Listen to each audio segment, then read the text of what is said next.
예, 안녕하세요. 예, 만나서 반갑습니다. 우리 불자들이 그리고 우리 중생들이 자꾸 부처님과 인연을 맺어야 돼요. 무엇을 맺어야 된다? 인연을 맺어야 된다. 자꾸 부처님 법과 인연을 맺어야 됩니다. 그래서 부처님 가르침을 세상에 널리 펼치셨던 인도 불교, 티베트 불교, 중국 불교, 한국 불교 등등의 큰 스님들 설법을 듣다 보면 이런 내용이 나와요. 부처님 법을 비방하더라도 차라리 부처님 법을 비방하더라도 부처님과 인연을 맺어야 된다. 너무 놀랍죠? 나만 놀랐구나. 부처님 법을 안 만나는 것보다, 부처님 법을 만나지 못하는 것보다 차라리 부처님 법을 비방하더라도 부처님 법과 무엇을 맺어야 된다? 인연을 맺어야 된다라는 내용이 나와요. 아예 부처님 법을 만나지 못하면 우리가 깨달음을 얻을 수 있는 인연조차 놓쳐버리게 된대요. 그런데 부처님의 법을 비방하면 죽어서 어디에 떨어질까요? 지옥에 떨어진대요. 부처님 법을 비방하면 지옥에 떨어지지만 지옥에서 그 업보를 다 갚고 나서 지옥에서 나온 뒤에 부처님 법을 비방했지만 그 부처님 법과 만났던 그 인연으로 결국은 다시 무슨 법을 만나서?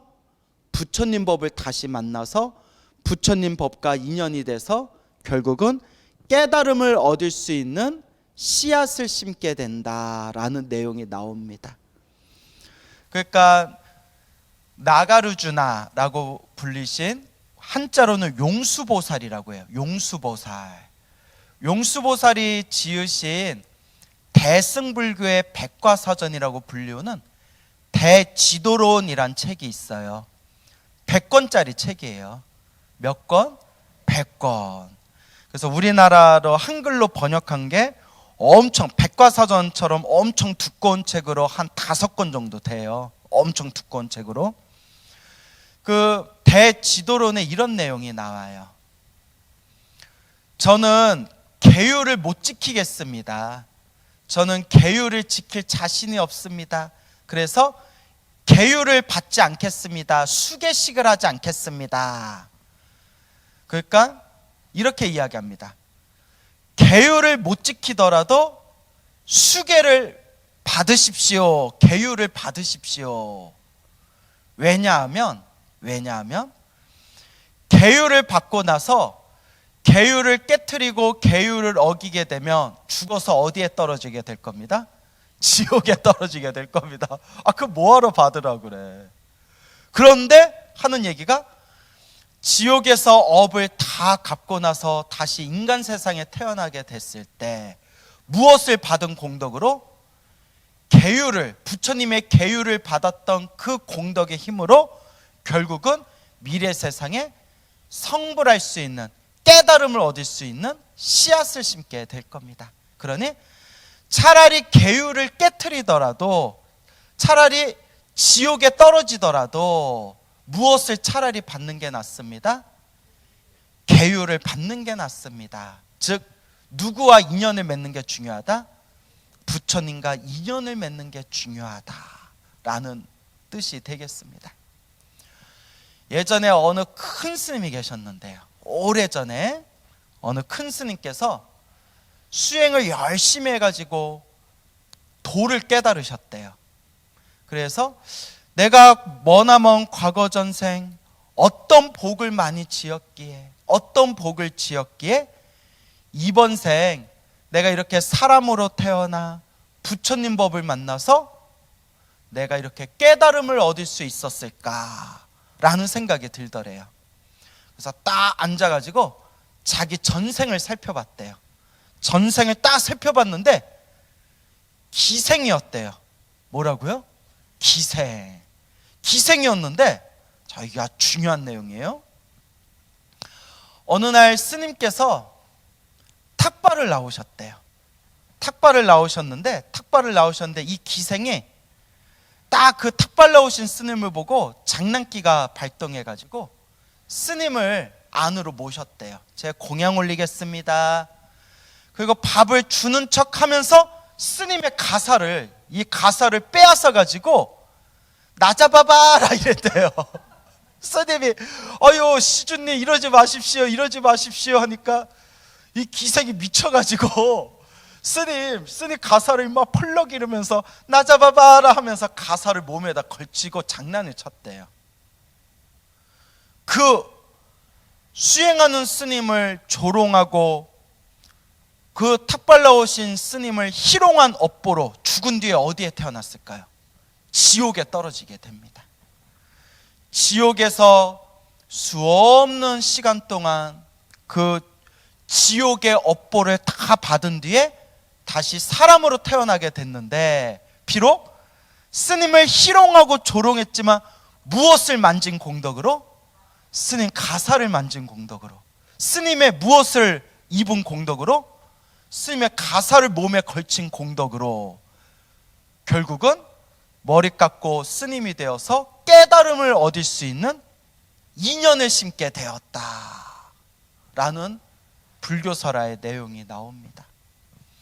이렇게 인연법이 무서워요. 무슨 법이 무서워요? 인연법이 무서워요. 그래서 늘 부처님께서 좋은 인연을 지어라, 좋은 인연을 심어라, 이 좋은 인연을 닦아라 라고 말씀하신 겁니다. 그래서 늘 여러분들에게 제가 귀가 아프도록 드리는 이야기가, 좋은 인연도 나쁜 인연도 다 누가 지었다? 다 내가 지은 업의 인연이다. 그래서 불교 수행을 열심히 하고 있는 불자들은 남을 원망하는 마음이 점점 어떻게 된다고 했어요? 남을 원망하는 마음이 점점 사라진다고 했죠. 저런 인간을 만난 것도 누구 업의 인연이구나? 내가 지은 업의 인연이구나. 내가 이런 일을 겪은 것도 누가 지은 업의 인연이구나? 내가 지은 업의 인연이구나. 원망하는 사람들이 점점 줄어들게 돼요. 그리고 진정한 불자라면 마음속에서 이제 내가 좋은 인연을 심어야 되겠다, 좋은 인연을 닦아야 되겠다, 좋은 인연을 지어야 되겠다라는 생각이 드는 거예요. 여러분 그런 마음 들어요, 안 들어요? 진짜요? 믿어도 돼요? 아이고 훌륭하시다. 정말 훌륭한 거예요. 그래 놓고 막 법당에 와서는 부처님 좋은 인연 짓겠습니다 해놓고 법당 밖에 나가서는 요년 저년 요런 년 이런 년 막 이러시는 거 아니에요? 아니에요. 정말 훌륭하신 거예요. 그래서 불자가 부처님과 좋은 인연을 맺는 것 중에 가장 첫 번째가 염불이라고 했어요. 뭐라고요? 염불. 염불이야말로 불보살림과 주파수를 하나로 맞추는 거예요. 그래서 생각할 염, 부처불, 늘 누구를 생각한다? 부처님을 생각한다. 그래서 부처님과 좋은 인연을 맺는 가장 첫 번째 방법, 그 첫걸음이 바로 무슨 공덕이다? 염불 공덕이다라는 걸 명심하셔야 됩니다. 무슨 공덕? 염불 공덕. 그래서 제가 늘 불자님들께 노는 입에 염불해라, 노는 입에 염불해라 늘 말씀드리죠. 그리고 염불은 습관이다. 뭐라고요? 염불은 습관이다 말씀드렸죠. 늘 염불이 습관이 돼야 돼요. 그래서 저도 항상 오고 가면서 늘 염불하는 습관을 들이거든요. 저는 보통 8글자로 염불을 많이 해요. 8글자. 8글자로 염불한다니까 여러분들 무슨 염불이지 하죠? 예, 저는 아미타불. 그러니까 하나 더 붙여요. 관세음보살 하면 9글자인데요. 그러니까 아니죠. 극락왕생. 그래서 늘 아미타불 극락왕생, 아미타불 극락왕생, 오직 아미타불 극락왕생. 항상 그렇게 염불하고 있어요. 왜냐하면 죽은 뒤에 마음이 쫄려요. 나 엄한 데 떨어질까 봐. 그래서 부처님 제발 제가 죽으면 부디 저를 극락세계 성불대학교로 저를 인도해 주세요. 이 사바세계는 너무나 혼탁하고 거칠고 너무나 삿된 법이 많습니다. 부처님의 가르침을 바르게 닦을 수 있는 극락세계 성불대학교에 제가 꼭 태어나게 해주세요. 아미타불 극락왕세 늘 발언합니다. 그래서 제가 늘 꿈에 집착하지 말라고 했잖아요. 그죠? 꿈에 집착할 필요는 없는데 그래도 좋은 꿈 꾸는 게 더 기분 좋아요? 나쁜 꿈 꾸는 게 더 기분 좋아요? 그래도 좋은 꿈 꾸는 게 기분 좋잖아요. 그래서 얼마 전에는 너무 좋은 꿈을 꿨어요. 제가 꿈속에서 짧은 꿈이었지만 법화경을 법문하고 있더라고요. 꿈에서 딱 법화경을 막 법문하는 꿈을 꿨어요.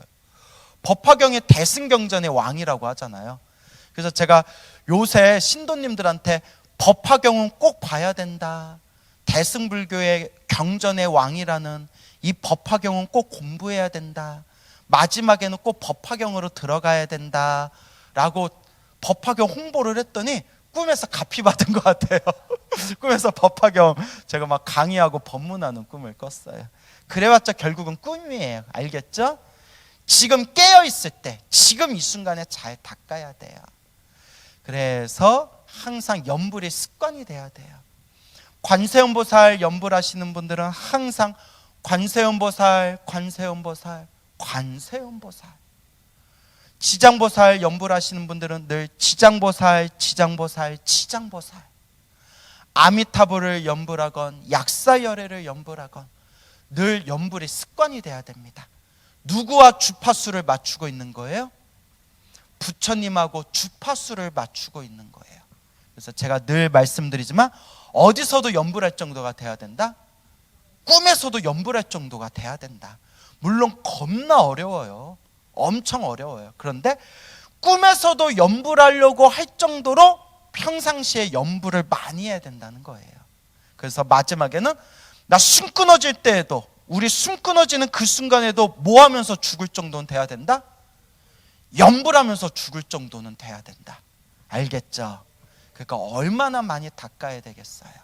그래서 늘 부처님과 인연을 맺어야 된다라고 말씀드리는 겁니다.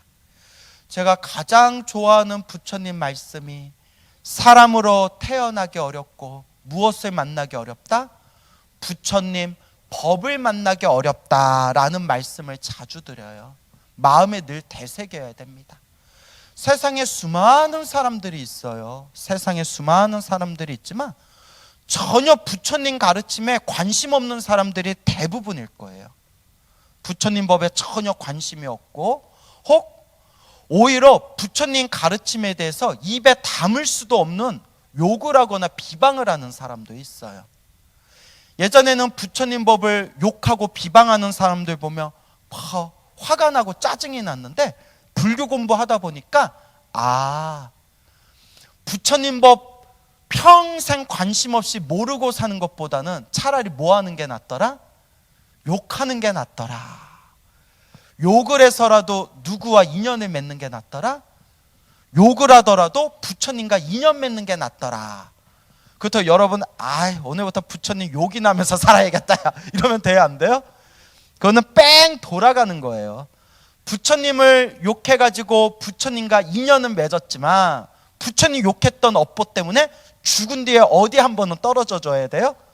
지옥 한 번은 시원하게 떨어져가지고 지옥에서 고통을 당하고 업보가 소멸한 뒤에 지옥에서 나오고 난 뒤에 이제 부처님을 욕했던 그 인연이 씨앗이 싹을 틔워가지고 부처님 법을 다시 만나서 닦을 수가 있다는 거예요. 그러니까 이거는 뺑 돌아가는 길이에요. 근데 우리는 지옥 한번 떨어지고 부처님 법 만나는 게 나아요? 아니면 지옥 안 가고 부처님 법 만나는 게 나아요? 지옥 안 가고 부처님 법 만나야죠. 하지만 그만큼 부처님과 인연을 맺는 게 중요하기 때문에 차라리 욕을 해서라도 부처님 법과 인연을 맺어야 된다. 불교에서는 그렇게 이야기하고 있습니다. 그래서 문수보살, 지혜를 상징하시는 우리 문수사리 보살님 발언문에 보면 부처님을 욕하고 부처님 법을 욕하고 스님들, 수행자를 욕하는 중생이 있다면 그 중생들부터 제가 먼저 제도하겠습니다 라는 내용이 나와요. 욕을 하는 사람을 오히려 먼저 제도하겠습니다. 이게 불교에서 말하는 자비심이죠. 근데 이게 머리로는 다 아는데 이게 실천이 잘 돼야 안 돼요. 사실 잘 안 되죠. 누가 부처님 욕하고 가르침 욕하고 스님들 수행자로 욕하면 화딱지가 나잖아요. 근데 어떤 분이 이런 얘기 하시더라고요. 스님, 저는 제가 수행이 깊어진 줄 알았어요. 왜요? 부처님을 욕하고 부처님 법을 욕하고 스님들을 욕해도 화가 안 나는 거예요. 우와, 근데 스님, 저를 욕하니까 화가 나더라고요. 이러더라고요. 그러니까 이게 중생이 그래요. 나라는 거, 내 것이라는 걸 딱 건들면 뭐가 나요? 화가 나고 분노가 나죠. 그 마음을 잘 다스려야 된다는 겁니다. 그래서 부처님과 인연을 맺을 때 우리가 차라리 부처님 욕을 해서라도 부처님과 인연을 맺어야 된다고 했는데, 여러분들은 부처님을 공양하고 공경하고 존중하고 찬탄하면서 부처님의 법을 잘 닦고 있으니 얼마나 여러분들은 복이 많은 사람들입니까? 그게 마음에 와 닿습니까? 근데 이 세상에 있는 사람들은 부처님의 법에 관심이 없고 오히려 부처님의 법을 비방하고 욕하고, 그리고 이 부처님의 가르침을 닦는데도, 정말 이번 생에 부처님의 법을 만난 게 너무나 소중한 일인데도 오히려 부처님의 가르침을 왜곡되게 엉터리로 배운다거나 엉터리로 부처님 법을 수행한다거나, 심지어는 사이비절에 가서 사이비 스승을 만나는 사람들이 너무나 많습니다. 그런 거 보면 너무나 안타까워요. 사람으로 태어나기 어렵고 부처님 법을 만나기 어려운데 엉뚱하고 이상한 곳에 가가지고 엉뚱하고 이상한 가르침이 정법인 줄 알고 바른 법인 줄 알고 닦고 있는 사람들을 보면 너무나 안타까워요. 그러면 누가 광우야, 그러면 너는 잘났냐 하면 저는 못났죠. 제가 늘 얘기하잖아요. 제 컨셉이 뭐라고요? 겸손. 저도 못났어요. 예, 어때요? 겸손해 보여요? 예. 자, 근데 제가 늘 당부하는 게 있죠. 내 말도 믿지 말아라. 스님 말도 믿지 말아라. 오직 누구의 말씀을? 부처님의 말씀. 경전에 다 나오잖아요. 부처님의 말씀, 경전의 말씀대로 닦으면 적어도 어디는 갈 수 있다? 중간은 간다는 거예요. 중간은 간다, 이 말이 뭐냐? 안전빵이라는 거예요. 뭐라고요? 안전빵. 부처님의 법이야말로 부처님의 법을 설법하고 있는 경전의 말씀이야말로 가장 안전빵이에요. 근데 부처님의 경전을 있는 그대로 우리가 닦지 않고 믿지 않고 자기 마음대로 왜곡되게 깎고 다듬고 변화시키고 그것을 뒤틀어버리고 그렇게 사람들에게 가르쳐버리면 얼마나 부처님의 법을 회방하는 일이겠느냐라는 것을 우리가 생각해 봐야 됩니다. 그래서 여러분, 경전을 많이 읽으세요. 무엇을 많이 읽으세요? 경전을 많이 읽고, 그리고 제가 특히 초보불자들은 무슨 경을 많이 읽으라고 했죠? 지장경. 지장경이 딱 우리 초보불자들이 알고 배우고 지켜야 할 인과 업보의 가르침이 잘 나와 있어요.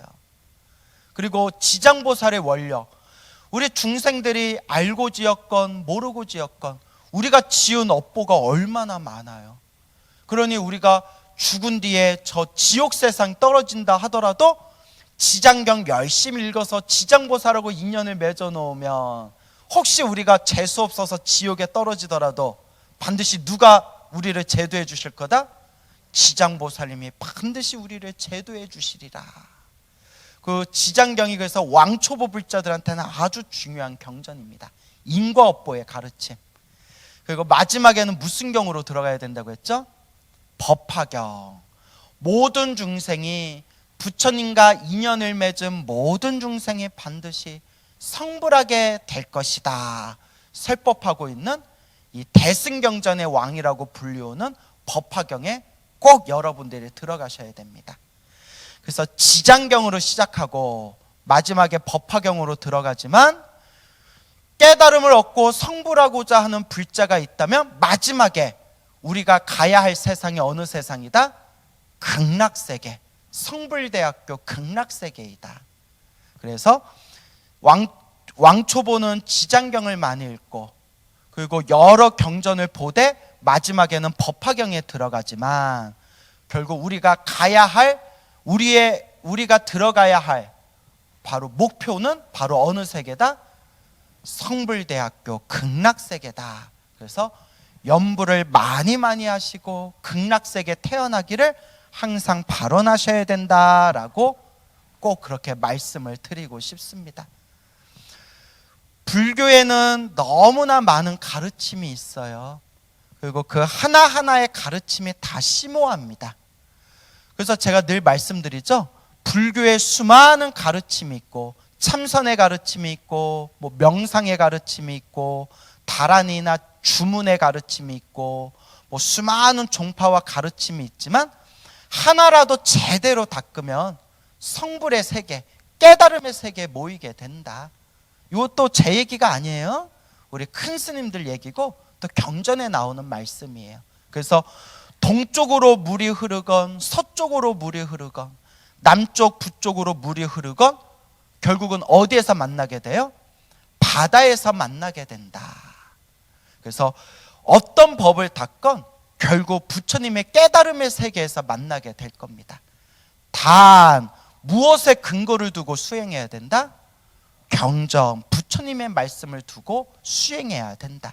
그래서 우리는 부처님의 경전에 근거를 두고 수행하시는 분들이 있다면 나와 좀 법이 다르다 하더라도 그분들을 비방해서는 안 돼요. 알겠죠? 예. 부처님 경전에 근거를 두고 수행하시는 분들은 저마다 수행하고 있는 그 과정이 조금씩 다르다 하더라도 결국은 깨달음의 길에 모이게 되는 거예요. 하지만 제가 부처님의 경전을 많이 읽고 큰 스님들 설법을 많이 듣고 나름대로 연구하면서 제가 내린 결론이 이 말법 시대 중생들이 성불하기에 가장 좋은, 수행하기 가장 좋은, 깨달음을 얻기에 가장 좋은 세계가 바로 어느 세계다? 극락세계다. 부처님의 성불대학교 극락세계가 가장 수행하기 좋은 세계이다라는 걸 제가 자신 있게 말씀드리는 바입니다. 이것도 제 얘기가 아니에요. 다 경전에 근거가 있고 다 큰 스님들이 하신 설법이에요. 하지만 부처님의 가르침은 중생들 눈높이에 맞춰서 다 설법을 하셨기 때문에 내가 닦는 법이랑 좀 다르다고 해서 서로가 싸울 필요가 있다 없다?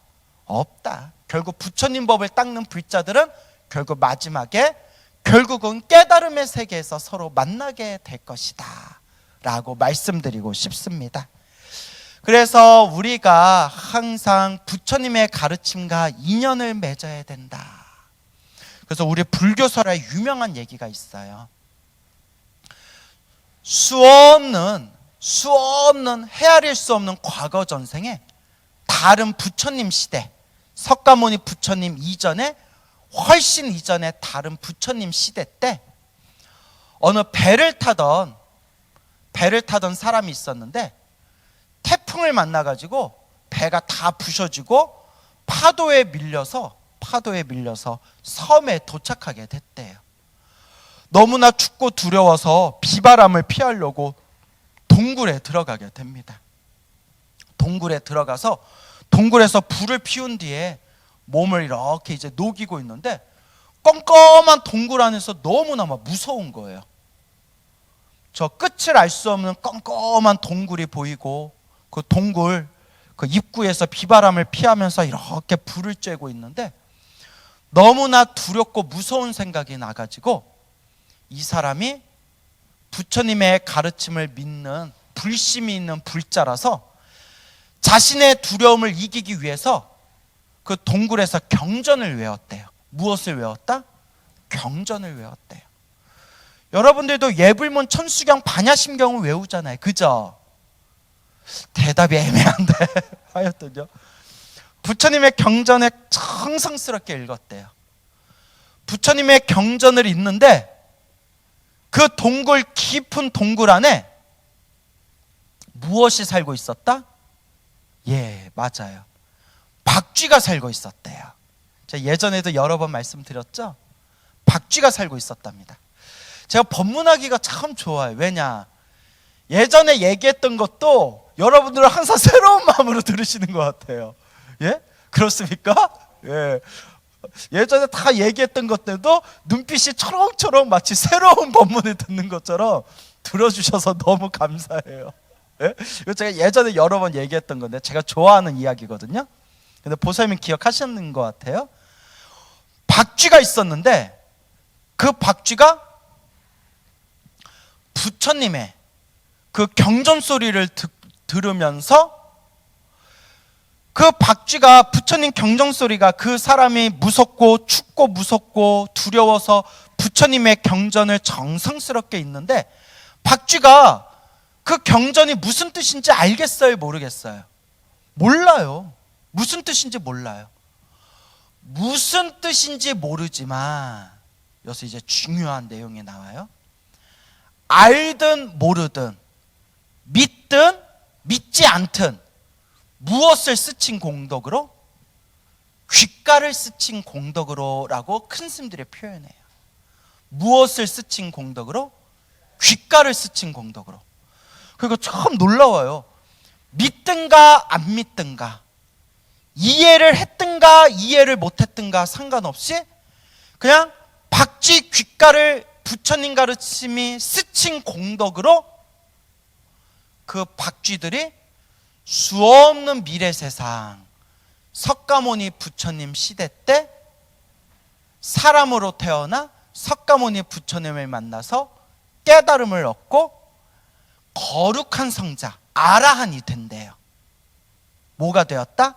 아라한. 머나먼 과거 전생이 뭐였는데? 박쥐였는데. 박쥐긴 박쥐였는데 무엇을 스친 공덕으로? 부처님 가르침이 귓가를 스친 공덕으로. 그 박쥐가 몇 마리예요? 500마리. 듣기는 들었어요. 딱 맞힌 거 보니까 500마리. 그래서 500 아라한이 세상에 출현한 거예요. 무슨 아라한? 500 아라한. 그 500명의 아라한, 500 아라한들이 머나먼 과거 전생에 500마리의 박쥐였을 때 동굴에서 어떤 사람이 읽고 있는 부처님 경전의 말씀이 귓가를 스친 공덕으로 부처님의 가르침이 마음에 스며들면서 깨달음을 얻을 수 있는 씨앗을 심게 되었다는 거예요.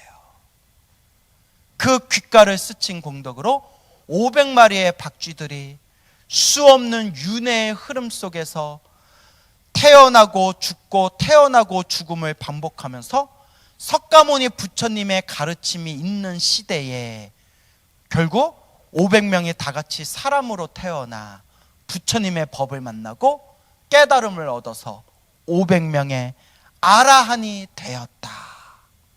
제가 가장 좋아하는 이야기 중에 하나예요. 여러분 중요한 게 있어요.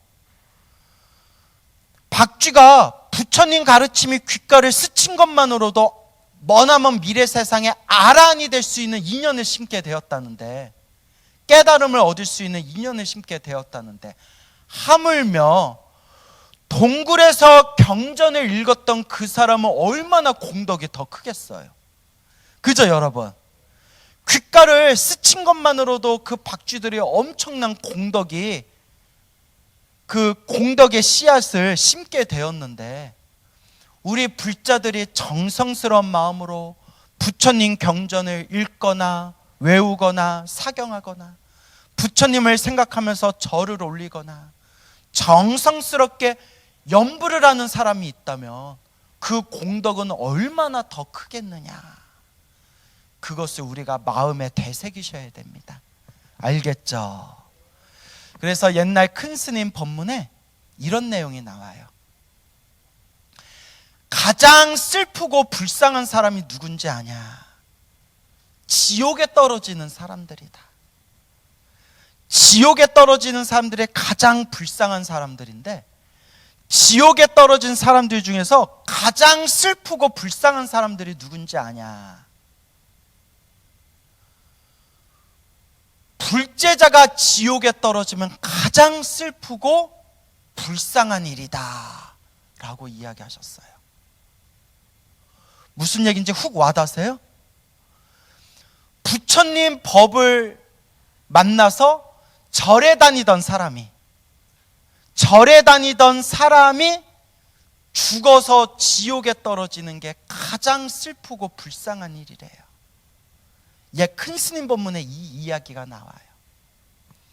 사람으로 태어나기 어렵고 부처님 법을 만나기 어려운데 이번 생에 사람으로 태어나 부처님 법을 만나는 큰 행운을 얻었는데 수없는 과거 전생에서부터 지었던 나쁜 업보의 습관 때문에 절에 다니면서도 말을 함부로 하고 사람들한테 민폐 끼치고 못된 마음 일으키면서 몸은 절에 다니면서 마음으로는 못된 짓을 행하다가 죽어서 지옥에 떨어진다며 부처님 법을 만났던 사람이 지옥 떨어지는 게 얼마나 슬프고 불쌍한 일이겠는가. 얼마나 무서워요. 가끔 신도님들 중에 이런 분이 있어요.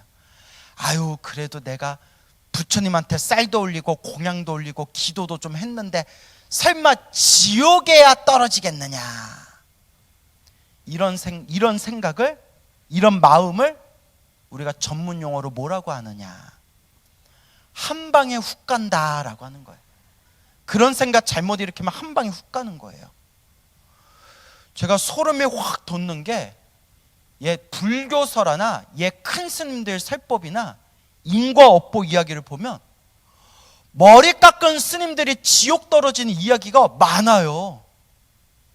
머리 깎은 스님들이 지옥 떨어지거나 소나 돼지 같은 축생으로 떨어지는 이야기가 많아요.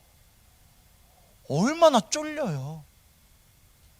머리 깎은 스님들조차도 죽어서 지옥 떨어지는 그런 이야기가 얼마나 많은데 하물며 머리 기르고 속복을 입고 바깥 세상에서 살아가시는 온갖 업보를 짓고 있는 분들이 내가 절에다 공양 좀 올리고 기도 좀 몇 번 했는데 설마 내가 지옥에야 떨어지겠느냐, 이런 생각에 한 방에 훅 가는 거예요.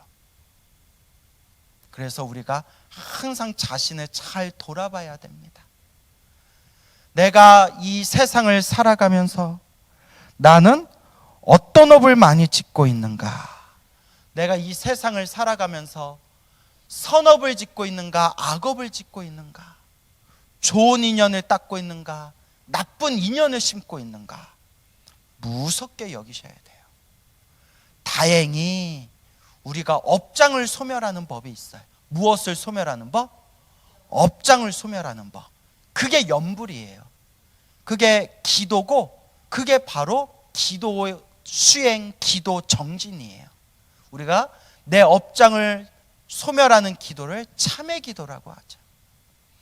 거룩하신 부처님, 수없는 억겁의 세월 동안 윤회를 하면서 알고 지었건 모르고 지었건 제가 지은 모든 죄업을 참회합니다. 나무 아미타불, 아미타불, 아미타불. 관세음보살, 관세음보살, 관세음보살. 지장보살, 지장보살, 지장보살. 신묘장구 다란이를 하든 능엄주를 하든 금강경을 독송하든 법화경을 기도하든 그냥 부처님을 향한 모든 기도는 하나로 통해요. 알고 지었건 모르고 지었건 내가 지은 모든 업보를 참회합니다. 지극한 마음으로 항상 매일매일 기도하고 염불하셔야 됩니다. 아시겠죠? 그리고 우리가 기도를 하면서도 항상 복 짓는 연습을 해야 돼요. 내 형편껏 조금이라도 주변에 베풀고 나누는 복 짓는 연습을 많이 해야 됩니다. 수없는 과거 전생에 어느 숲에 아주 맑고 깨끗한 수행자가 살고 있었대요. 그 수행자가 나무 밑에 앉아 수행을 하고 있을 때 그 숲에는 500마리의 원숭이들이 살고 있었대요. 500마리의 원숭이들이 그 맑고 깨끗한 나무 밑에서 수행하고 있는 수행자를 보면서 그 원숭이들조차도 그 수행자에 대해서 존경하고 기뻐하는 마음을 일으켰대요. 축생들조차도.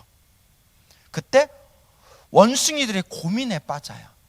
야, 우리가 저 나무 밑에 앉아있는 저 사람을 위해서 무언가 공양을 올리고 싶은데, 무언가를 드리고 싶은데 무엇이 좋을까? 무엇이 좋을까? 바나나를 줄까? 사과를 줄까? 망고를 줄까?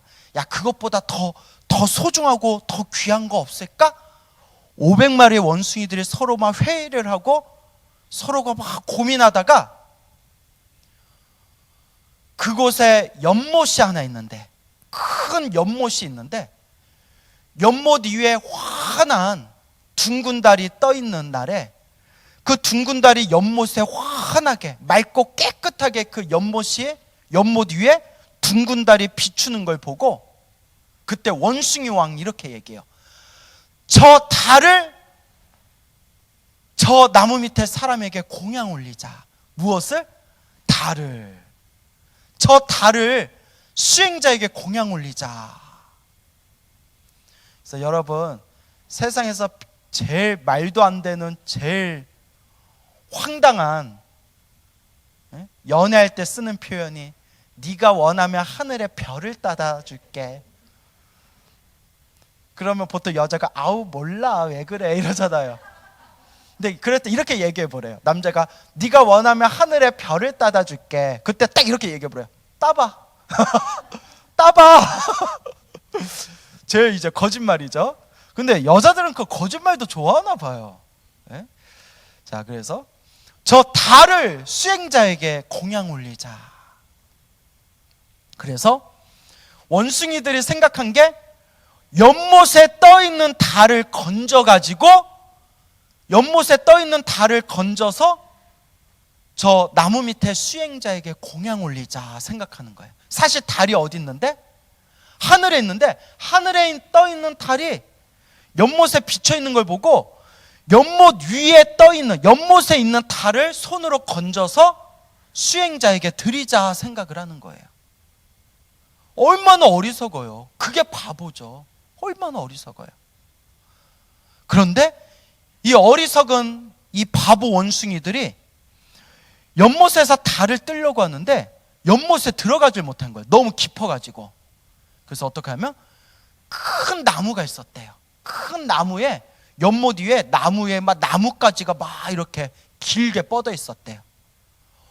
500마리의 원숭이들이 그 나무와 나뭇가지를 한 손으로 붙잡고 한 손으로 서로의 팔과 팔을 잡아가지고 마지막 원숭이 왕이 서로 500마리 원숭이들의 팔과 팔을 잡아서 연못 위에서 그 달을 떠오르기로 꾀를 내요. 무슨 얘기인지 상상이 가시죠? 실제로 정글에 가면 엄청나게 큰 나무가 있어요. 엄청나게 큰 나무에 이렇게 500마리의 원숭이들이 올라가 가지고 나뭇가지에서 서로가 팔과 팔을 잡아서 그 500마리의 팔이 서로 쭉 이어져 가지고 마지막 원숭이 왕이 대롱대롱 매달려서 연못 위에서, 엄청나게 크고 깊은 연못이었나 봐요. 달을 딱 건지려고 하는데 그 달이 손으로 잡을 수가 있어요, 없어요? 없죠. 잡으려고 하면 흩어지고 잡으려고 하면 흩어지는데, 그래도 이 아름다운 달을, 이 달덩어리를 수행자에게 공양 올리고 싶다라는 마음으로 건지려다가 나뭇가지가 똑 하고 부러져서 500마리 원숭이가 다 연못에 빠져서 죽어버렸대요. 자, 여기까지 얘기하면 배드 엔딩이에요.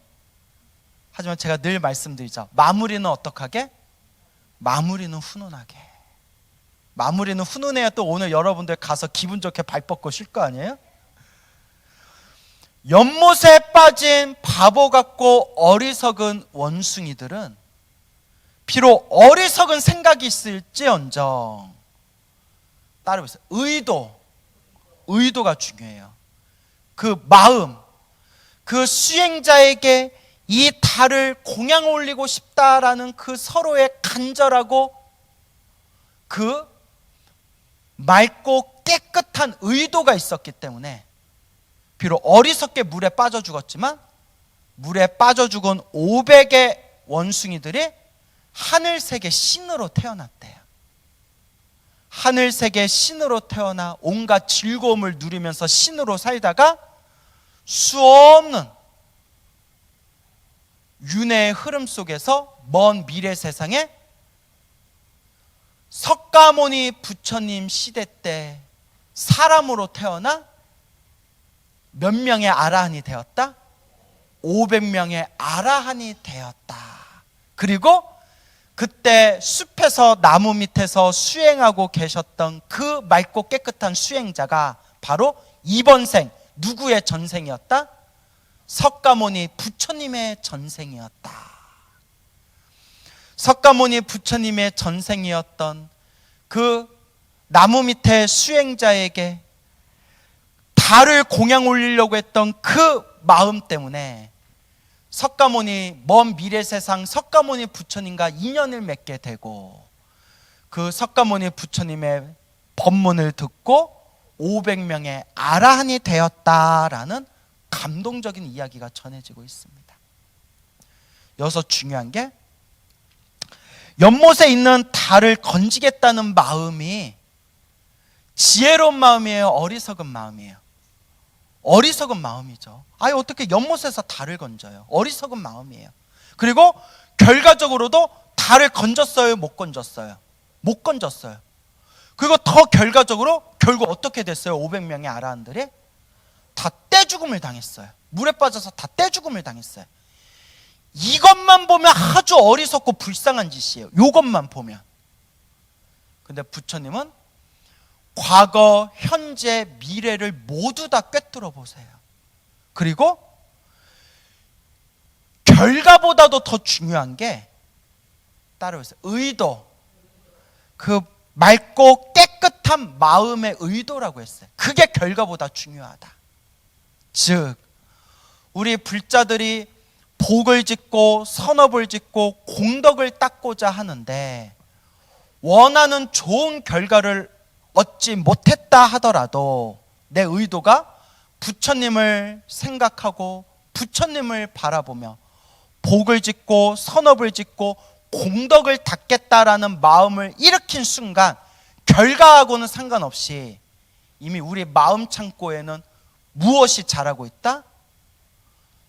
복과 선업과 공덕의 열매가 자라고 있는 것이다. 그래서 이와 같이 우리가 부처님과 인연 맺는 게 참 중요합니다.